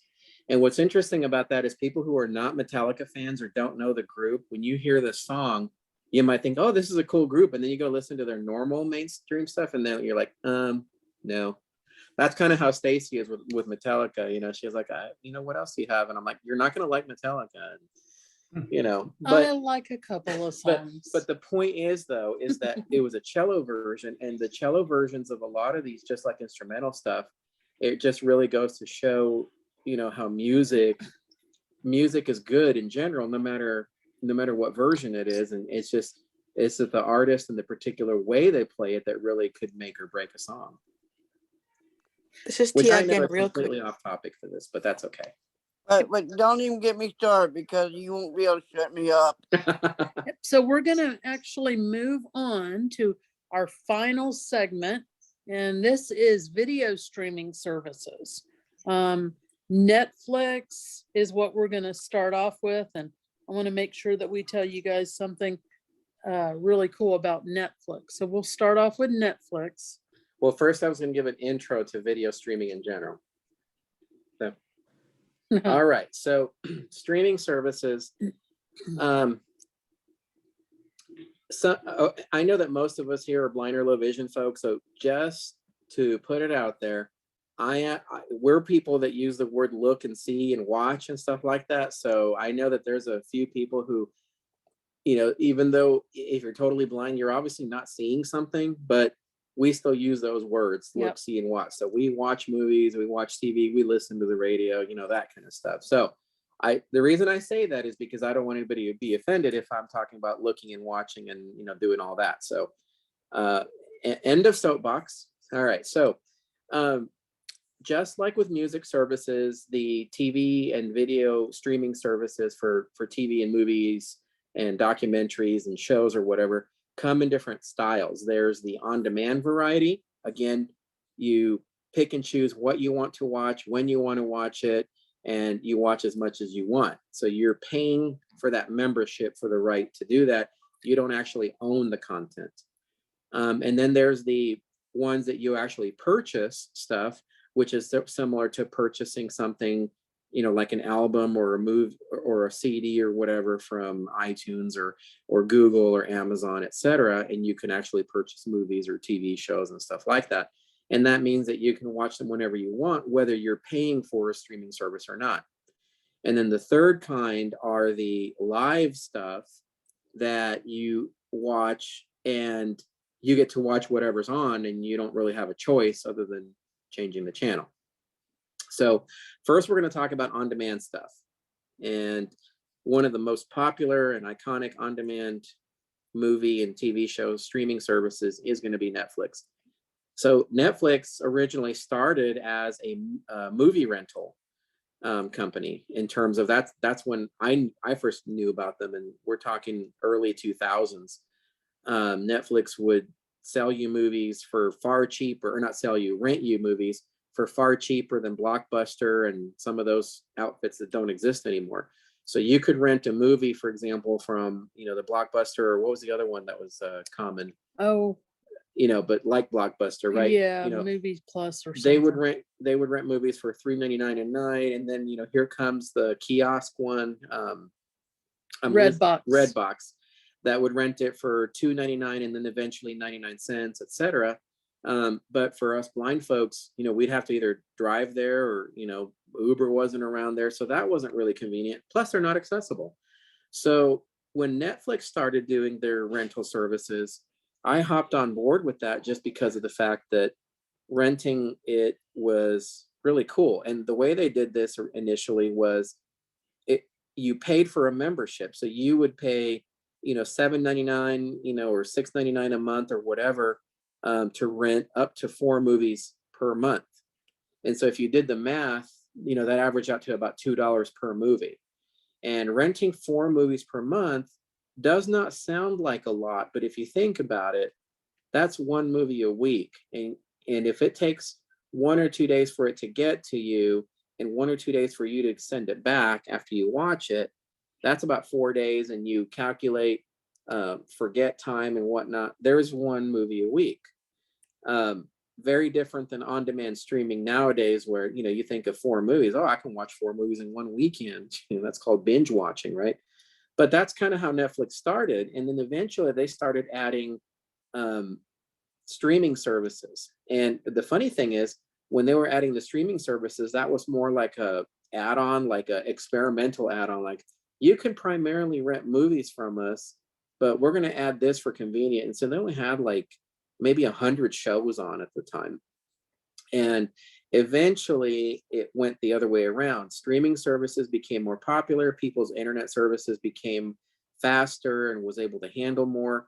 And then the DVDs rental became less and less popular. And I think you can still rent DVDs from Netflix as an add-on. And I think the price to do that is like $3.99 or $4.99 a month if you want that service. So it literally has flipped around. And now their primary thing is on-demand watching through streaming services. The cool thing with Netflix, and I say this is a disclaimer that, again, no royalties. And as far as I know, this is only in the US. If you're a T-Mobile customer, they have a thing where certain plans include what they call Netflix on Us, and they will pay for your basic access to Netflix. That's part of your T-Mobile plan. So as far as I know, your T-Mobile plan has to be one that has at least 2 lines. So if you're on a single line plan, I don't think you qualify. And then you have to be on, like I said, a specific plan that includes that. So T-Mobile is really cool in the sense that they have other things that they pay for based on what kind of plan you have. That's the one that we take advantage of. So we don't pay for Netflix. Netflix has different tiers, and they used to do, when they would sell Netflix, when you would buy it, it would be by speed. Like, you would buy the lesser quality streaming versus the regular quality versus the higher quality. And then they saw that that wasn't making a difference because people were sharing their Netflix accounts. And then one person would buy Netflix for, $7 a month and then share it with 20 people. So that failed. So now what they do is they'll sell Netflix for how many devices can simultaneously access the account at the same time. Who cares if it's low, medium, or high quality streaming? They don't care about that. So it's either a single sign-in, a 3-user sign-in, or a 6-user sign-in. And so that way people share it. I mean, you can share your account with your 200 friends, but only the amount of devices that you're paying for will be able to access it at the same time. So that's how, they, get it. So people pay for their own. And we're going to touch on this with other things, but one of the really great things that I think about Netflix is a lot of their original content is audio described. So you're not having to pay extra to get audio description. They're making a concerted effort of including that. What I really like about the audio description services that Netflix offers is that they have started to include audio description services in other languages. So it's not even just English. Mm-hmm. If you have Netflix, if you watch Netflix content in other languages like Spanish or French or whatever, you're starting to see a lot of audio description in those languages as well, which is really cool. So we're not really focusing on what audio description is here, but it does tie into the whole audio thing. So I will talk about what it is, and then as we move forward, it'll kind of help to make sense. So audio description is essentially a secondary audio track that's added, that plays simultaneously with your movie or TV show that you're watching, and you hear a narrator describe what is going on, and they'll describe things that are not obviously they're not obvious to someone who is blind or low vision. So the most common example of where audio description really comes in handy is think of those movies that have about 5 minutes of nothing but music and no dialogue. You hear people doing something and then you hear the music playing, and so you know something's going to happen, right? Depending on the music.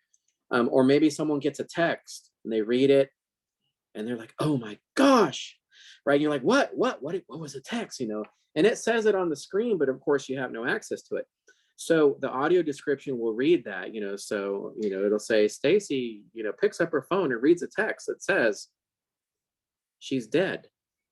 So now you understand what oh my god is for, right? So whoever sent the text or whatever, this is a horror movie that I'm making up as I go. So so that's where the audio description really comes in handy. So all of or most of the Netflix original series that they have done have the audio description. One of the very first Netflix original series that I watched was the political one, House of Cards. House of Cards. Thank you. Yeah. So House of Cards, it definitely has it, and then that just literally that's what really kind of started. There was a big deal when they were starting to advertise. House of Cards is now, with digital audio descriptions or whatever. And so a lot of movies will have them, TV shows. Yeah, I mean, a lot of the anything. local networks, you simply go and do the setting on your TV and you can access shows that are current. Mm-hmm. And so audio description isn't new in the sense, it's been around, back in the 80s and early 90s, you could buy VCR tapes that had the audio description, so you did have to buy a separate tape, VCR cassette essentially, that had the movie with the audio description. So you could not turn it on or off at will. Some DVDs will have the audio description as part of the audio track, and then a lot of Blu-rays nowadays will have that as well. So, it's available very much, very widely in a lot of media, but with the streaming media, it's really cool because you just literally go and pick it, from the audio selection channel. What's cool about things like Netflix and some of the other ones we're going to talk about is that when you choose the audio description, for example, let's say I'm, watching a movie or whatever, the audio choices might be English stereo, surround sound, English with audio description, German, Spanish, French with audio description, French stereo, French surround sound. So you have all these different choices. And so the ones you're looking for are going to be the ones that have audio description. And if you want that, then you'll have it there. And so that's Netflix. So the next competitor to Netflix is Hulu. Before all these other services came into being, we had Netflix and then Hulu. So it's kind of like Pizza Hut and Domino's, right? Right. So Hulu, I think, well, and I don't have data to back this up, but it's been my observation that when Netflix was focusing on DVD rentals and then movies, that's really where they started. Mm-hmm. Hulu was focusing on TV shows. Yep. So and this may not be the case anymore, but traditionally it seems like Hulu has had more TV shows and less movies, and Netflix more movies and less TV shows. However, now, in the present, I think Netflix has quite a bit of TV shows, and maybe not so much. They still have a lot of movies as well. Movies are still there, but the balance isn't quite as different as what it used to be. I think the biggest difference between Netflix and Hulu are the commercials. At least that's been my. Yep, Netflix doesn't have commercials, and Hulu does. They have different tiers of the packages that you buy, and so Hulu is typically in the United States, it's around $5.99 a month, and that's what they call their limited commercial package, and that basically means that you watch a TV show, and let's say it's a 1-hour TV episode, it will probably have about maybe 5 or 6 minutes of commercials. So they are the shorter commercials, but they are still commercials. You can pay double the amount of money for that. So it's pretty much the same price as Netflix. And then that's no commercials. But they don't tell you no commercials. They'll just say less commercials, which is their loophole to still sneak in a commercial here and there, even on that plan. We've never tried that plan, but that's how I understand it works. Hulu is one of the latecomers into audio description. So they do have some shows that are audio described, and most from my experience are not, but so they're changing that. One day I couldn't sleep and I was just looking through, I was just, trolling the movies that were available, and there were some that were specifically made for Hulu. And so I found this movie about this couple who gets stuck underneath a snowdrift. Oh, Remember that? I was asleep and then I woke up With- and got my second wind. Yeah, where the girl was Yes, pregnant. Yes, Yeah, yes, so yes. It was low budget. it was a You're right. low budget film because they couldn't get out. I mean, really? It was very predictable. Yeah, Yeah, but it was so- low budget. And it was described. That was the thing, though. It was described. But it woke me up. I was like riveted. Yeah. So, so the other thing that Hulu, I think, is a little more popular with the Netflix when it comes to TV shows is Hulu will have newer TV shows that are mainstreamed. So for example, let's say that you're watching a TV show on primetime TV and you watched season 1 and 2. So then when season 3 is live on TV, Hulu may have seasons 1 and 2 as an on-demand thing. So Like the Chicago stuff. so they'll have them, that way. The one I can think of, not Chicago, is The Good Doctor from ABC. Oh yeah. So for example, Good Doctor, if you wanted to see seasons 1, 2, and 3, you can watch them on Hulu. Same thing with the FBI show. You can watch that on Hulu, and stuff like that. So but isn't it also bundled, and this kind of ties into our Disney Plus and ESPN? Yep. Isn't that a yep, bundle? I was going to talk about those next. Yeah. So Disney Plus. So Disney came into the streaming market with their Disney Plus, which is different than their regular Disney channels, right? So Disney Plus is their on-demand services, which is basically like Netflix, except that it's all Disney stuff. Disney has acquired a lot of other companies for movies and stuff like that. So Disney, and if I'm saying this wrong, I apologize. So it is my understanding that Disney owns the rights to all the Marvel movies and all the Star Wars movies, for example, and The Simpsons, which is really weird to say Disney and Simpsons together in one sentence. But you can find, so you can find all the Star Wars movies, all the Marvel movies, and all the Simpsons TV shows on the Disney Plus. Anything that is Disney specific is audio described. So I've been able to find all the Muppet movies. Like Mary Poppins, I watched that for the first Mary time. Poppins described, The Sound of Music, all the Disney classic movies like the Bambi, Cinderella. Yep, Yeah. they're all audio described. The Lion King movies, all described. Cars, Toy Story, all described. Finding Nemo, Finding Dory, and all the hundreds that I'm not mentioning because I can't think of them and we don't have time, are all described. What was that? What was that one that we watched last year with the fish? With those Luca? Yes, Luca. Luca. Yes. Yep, audio described. So that was actually a cool movie because I wasn't into it until Right. a little kid was watching it. I was like, oh, I want to watch this. This looks really cool. Yeah. So audio described. And same concept as Netflix. Like I said, the interface is a little different, but it is accessible and they're available.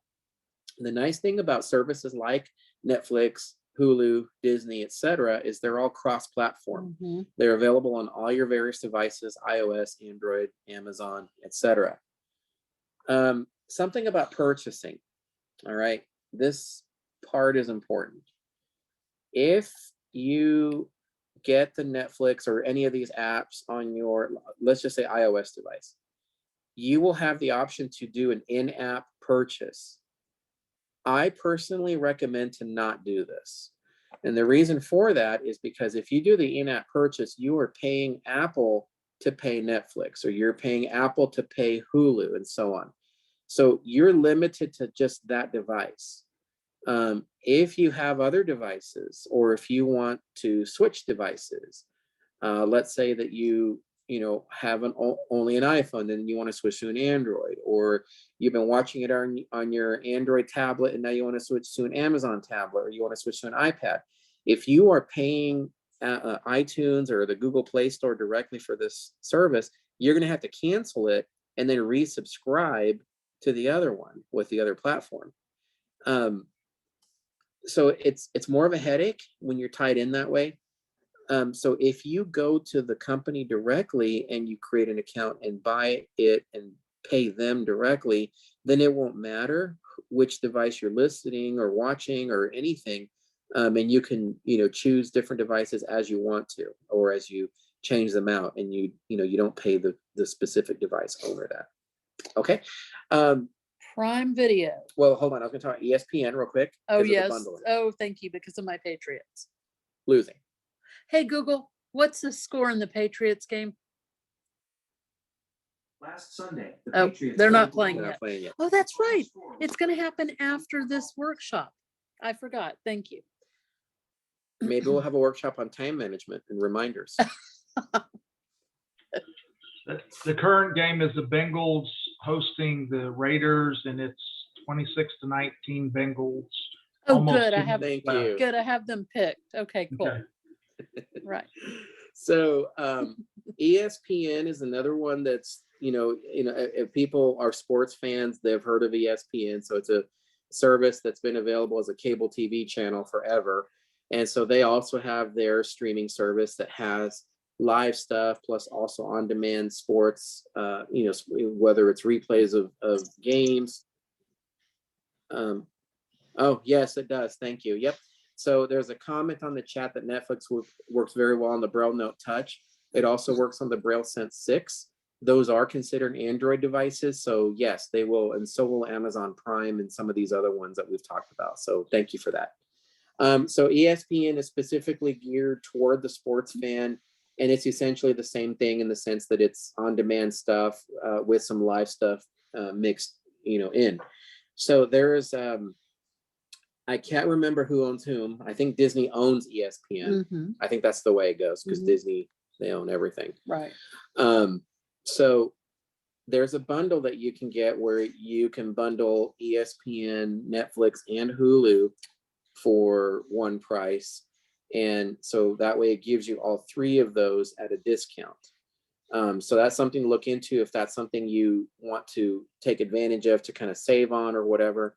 Also, a lot of these services will have, in addition to the pay by month, you can also pay for them a year at a time. And that way, if you don't want to worry about monthly payments or whatever, and you are able to afford the yearly cost, you'll get a discount that way. There are a lot of other streaming services. Pretty much any service that you've heard of that has had a cable channel probably has a streaming service, right? So Lifetime has a Lifetime movie channel subscription service for like $4. So if you ever want to waste time with those movies, Some people might be Lifetime fans. if you are, all right. I So, need to like, be neutral. I'm Paramount, sorry. I'm sorry. I need to be- Paramount has Peacock yeah, TV. yep. Yeah, there's stuff coming up. Yep. So Okay, so let's move on to live Prime TV. Video. Oh, Prime Video. Yep. Prime Video. Thank you. Going back to How could I Amazon. forget my favorite I company? know. All right. I know. So yes, thank you. Peacock is free. She meant to say a different one. She didn't mean to say Peacock. Yeah, So what he said. So Amazon Prime is, the way they do their video service is very similar to the way the music service is done, where if you are a Prime member, you get access to certain TV shows and movies without any extra cost. But if you, it's sort of like having the Netflix bundle, if you will, right? With Amazon, you get a lot of that stuff. And there seems to be like, I can't count exactly, but there seems to be very much very similar equal content depending on what you like on Amazon Prime compared to Netflix. So chances are, for example, let's just say those two, if you don't find something on Netflix, you'll find it on Prime or vice versa. Amazon also has audio description for a lot of their stuff. They were not the first. They kind of came in a little later into the game. I think in terms of the major players, it went Netflix and then Prime. and I then think Disney, and then Hulu. Oh, okay. You know, I may be off on Disney and Hulu, but because Disney's kind of a newer service in the sense of the streaming, what we talked about, and they've always been audio described, but they haven't been around as long in terms of the Disney Plus. So with Amazon, you can also purchase movies. Let's say you don't want to necessarily purchase it, or maybe you're not going to be a Prime member, or you're not a Prime member at all. You can purchase a digital copy of a movie and have it available for streaming. So it's similar to, for example, let's say that you are or aren't a Prime member. It doesn't matter if you are or aren't. If you buy a movie digitally, or if you buy music digitally, you have the rights to have that because you essentially bought a copy. So it doesn't matter. You just continue to access it with your account. And so Prime movies and TV shows, they have agreements with the various different studio companies or whatever, so you can get, they'll rotate stuff out, stuff that they're promoting, etc. But then they also have their own Prime studios, and they have their own unique shows that they have created, TV shows and movies, just like Netflix does, just like Hulu does. They all, have stuff that's unique to them to try to entice you to, staying with their service. As an example, something that's unique to Prime is the Goliath series. And Goliath is about a kind of an offbeat lawyer who's fighting, the legal battle, if you will.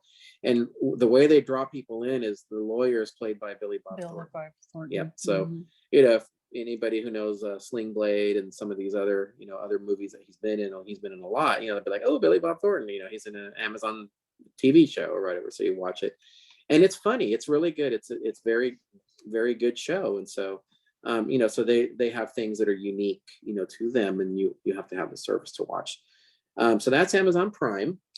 And now we're ready to go into live TV stuff. Well, we were going to make a brief mention about Philo. Okay. And just so you know, we're good because we got 3 minutes before we need to end for questions and all that. Yeah. So Philo and then HBO Max. Okay. So HBO Max, owned by HBO. The only thing I'm going to say is just that sometimes you can get it for free if you're an AT&T subscriber of AT&T Internet or AT&T television services or DirecTV.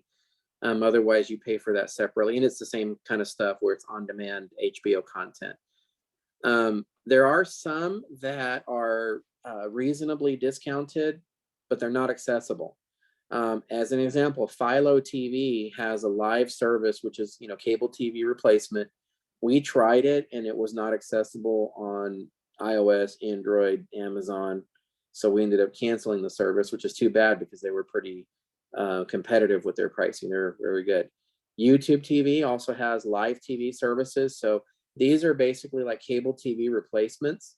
So if you don't want to pay for Xfinity or DirecTV or satellite or whatever, you can pay for these live TV options or whatever to get your traditional cable TV channels along with live. Hulu also has a live option that you can pay for. So it behooves you to do some price checking to see what's available for your area where you live in, because certain channels may or may not be available. What was the other one? It starts with an S. Sling TV. Sling TV. Thank you. Same concept. They have some on-demand stuff, and then they have a live type of channel stuff. And then the last thing I was going to mention, there was one more. Oh, yes.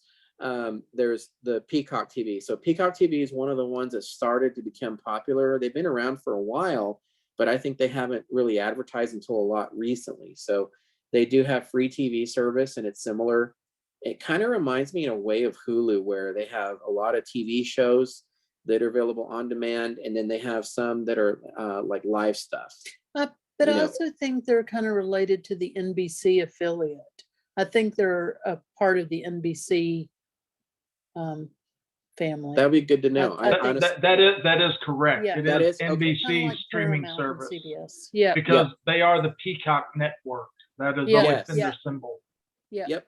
You are correct, Stacie. Boom, boom, boom. Right. All right, so so I think we're at a point now where we can take a few questions, and then I want to This try is to Herbie. maybe do 5 minutes of questions, and then that we can leave the last 5 minutes for the door prize and wrap up. Go ahead, Herbie.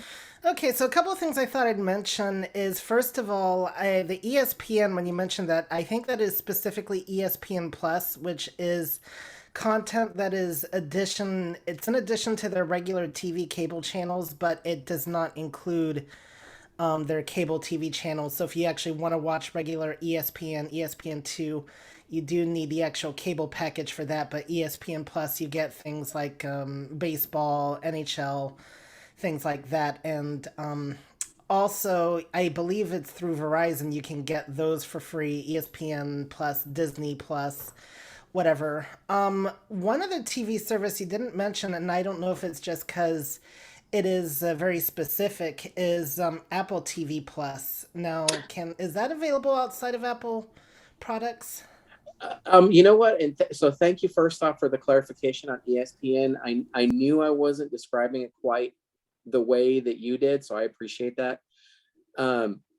So I do not believe. Well, let me answer the Apple TV Plus thing. First off, you can get Apple TV Plus free for a year if you're a T-Mobile subscriber, and I think you can also get it through other providers. They've got some promotions. So, and we can put Apple TV Plus channel and subscribe to it on our Amazon television. So it is cross-platform, although I do not believe I've seen it available on Android. But I have, in addition to the iOS stuff, I have seen it on Amazon. Alrighty, and otherwise, and if you do pay for it, it is reasonably priced, $4.95. They have a lot of interesting content on there, and I do like it. The one thing I also was going to mention with live TV services, one thing that is app that is accessible if you are a Comcast user, the Xfinity Stream app. I find that very user-friendly. Peacock I find a little bit confusing. I've tried that, but and Netflix and Disney Plus and all those are pretty good. But all right, well, great presentation. And yeah, and thank you for that question. clarification again, and about the Verizon bit. So that I knew that, but I had forgotten to mention that. So I appreciate that. All right, anyone else? We got two people with questions, Chris and Mary Alice. Chris, go ahead. Hi, I just wanted to mention that I use on iOS the Sero app, and that has a lot of movies and TVs that I audio described. It's a couple of bucks a month. Yep, thank you for that. And we're familiar with Sero. One thing I would like to add about Sero is they are cross-platform as well. So if you want to listen to them on your A-Lady, on the Amazon Kindle, and on Android, you can also get Sero that way. Yep, more. Yep. That's right. All right. And Mary Alice? Yes, I was wondering, you were talking about Hulu and you were talking about the Good Doctor series and the Chicagos. Are those audio described on Hulu? Because I know they are on live TV. Yeah, I don't know. They're not. They're not on Hulu, but I do know they are on live TV, and I think on Sero they're definitely described. Okay, thank you. Yeah. Yep. We also have gotten, now this is a while back, so I don't know if it's still available, but we found through the IMD TV, which is one of the add-ons through Amazon Prime TV, where you could get a lot of the Chicago series, but they took those off for a while. But occasionally I'll see a series or one of the seasons come back here and there. So I don't know if they're still negotiating rights with NBC or what, but I do see them on Amazon occasionally. But for when COVID first started, they were definitely all there, and that's how we got when we really binge watched them was in early 2020. This is Sandia. Yep. Hey, sorry, can't find my raised hand. Sorry. You're good. Real quick, I also have, Xfinity also has, on Comcast, may have mentioned it, but they also can. I've been able to use my iPhone, as a TV, and then, search for channels, search for TV shows. And I actually found some audio described TV on there yesterday. So it's pretty neat. So just wanted to share that. I mean, It's starting to get some- more and more widely available, Yeah. which is really cool. Yep. Pretty cool. So thank you. I've got one question, and this may pertain to Sanjia or anyone else.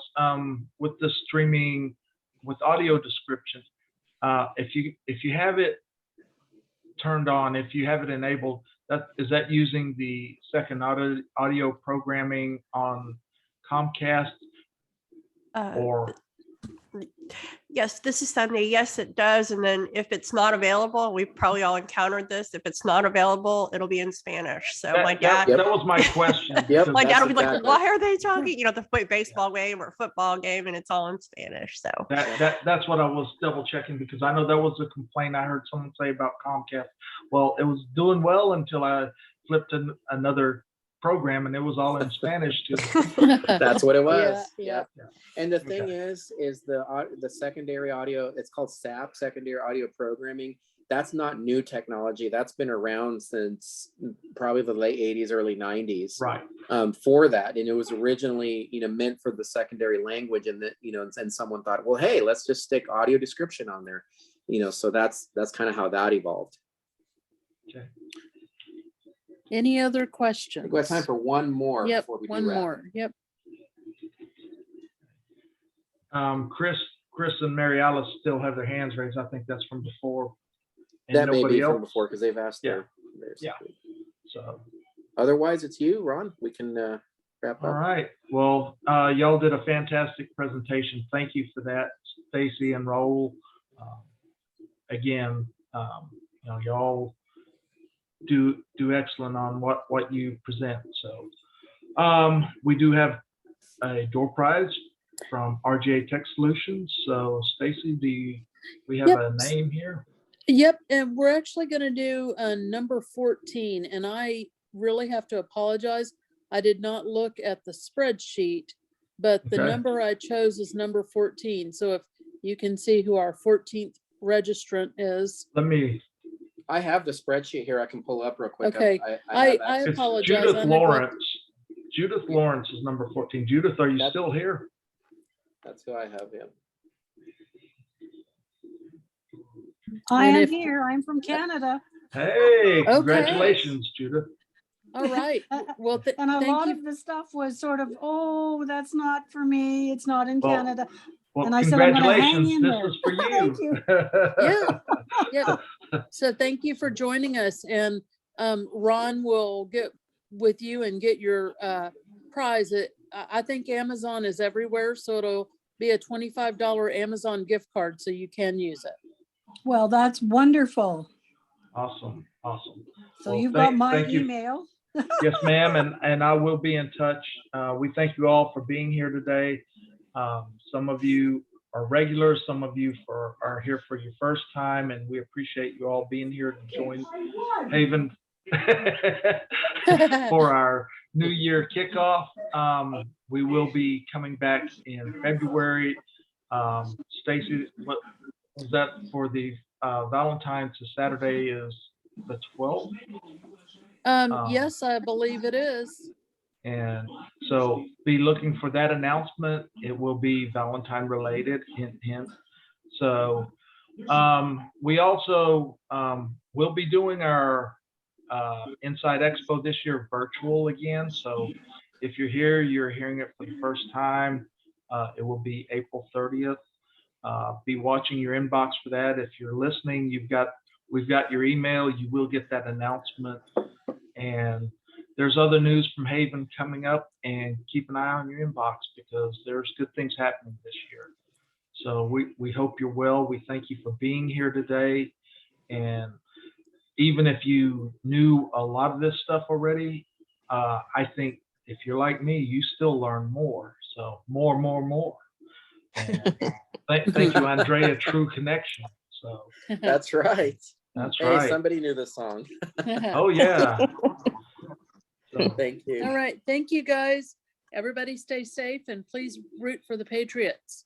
they're coming up soon. And by the way, the Bengals won right down at the wire. Awesome. Yay. All right.